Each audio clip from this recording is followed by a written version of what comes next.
I was trying to give myself pink eye by farting on my pillows this morning, and that got me thinking. So it looks like Hello Games have been releasing yet again another update being pushed right now over to experimental.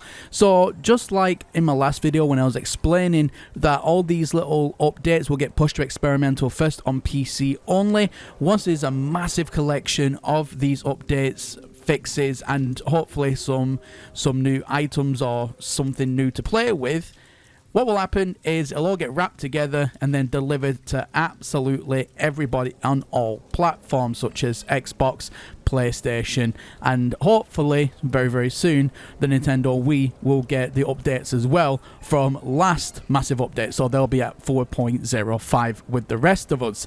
But in today's video, we are going to have a quick dive into what these updates are all about, and we are also going to be chatting very quickly about a massive social experiment that is going to be ran tomorrow. So if you want to get some more last bits of information about that, make sure you stick around until the end. But let's get into today's video. Alright, so there's a lot to get through here. This is just the first page of it. Fixed an issue that could cause non-functional technology warning to be displayed twice for blocked slots. Fixed an issue that could appear to present the freighter inventory as valid when no freighter was owned. Never had that issue myself, but I'm glad that's fixed. Fixed an issue that caused an invalid text to appear in some journey milestone guidance missions. Let me know if you've had that. Again, personally myself, I've never had that myself. Fixed an issue that could cause unpurchasable slots to flash as selected despite the ship or multi-tool in question having reached the max inventory size for its class. Yes, I have had that issue plenty of times and it's freaking annoying. Fixed an issue that caused the numbers in the inventory UI to be too large when playing in 4K resolution. So people with 4K resolution screens or whatever the case may be, hopefully that has been fixed for you now. Improved the information given on OS compatibility warnings. So continue on, like I said, there is a lot to get through here today.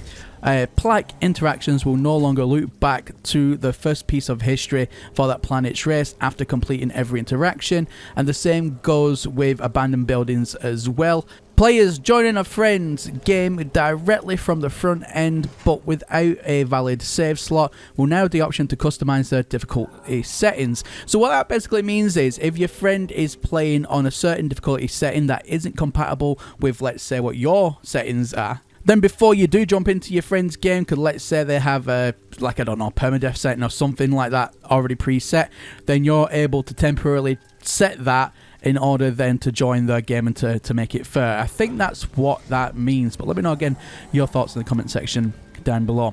Fixed an issue that could cause invalid text to appear in various mission information fields when several planetary drop pod missions were active at the same time. Why you would have that many active to begin with is beyond me, but there you go, at least that's fixed now.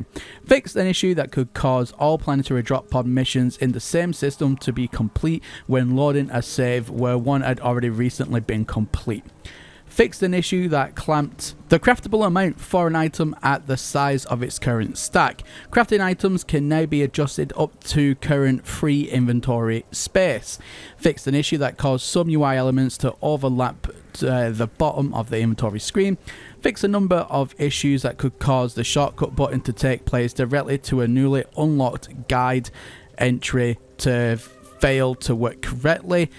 Fix the number of issues that could cause inventory numbers to spill outside of their icon in particular languages. Fix a rare issue that could cause invalid items to be awarded from derelict freighter containers. Fixed an issue that could cause the wrong inventory to be increased when unlocking new slots. I'm glad that is fixed, because that was a problem. Fixed an issue that could cause some journey milestone guidance missions to become stuck in a loop. Fantastic. I am glad they are fixing a lot of back-end stuff here, because a lot of these things were very nitpicky and you'd have to reset missions. I'm glad this is definitely sorted.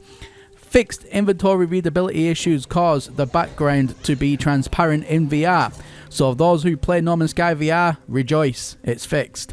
Fixed an issue that could cause the shortcut button to take place directly to a newly discovered mineral plant creature to fail to work correctly. The shield strength, hull strength and combat maneuverability of hostile ships now scales correctly with the space combat difficulty setting. Fixed an issue that could allow players to interact with hidden items whilst using the expanded inventory. Fixed a rare issue that could leave some multi-tools with unremovable broken technology after that technology was already repaired.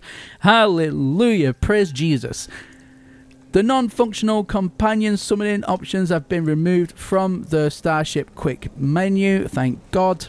Fixed the issue that could cause the stasis device and the fusion igniter crafting steps to be spilt beyond the edges of the screen. So that's when you get text and it just stops reading it, but it's the text itself is still continuing, but it's like off the screen. So yeah, glad that's fixed.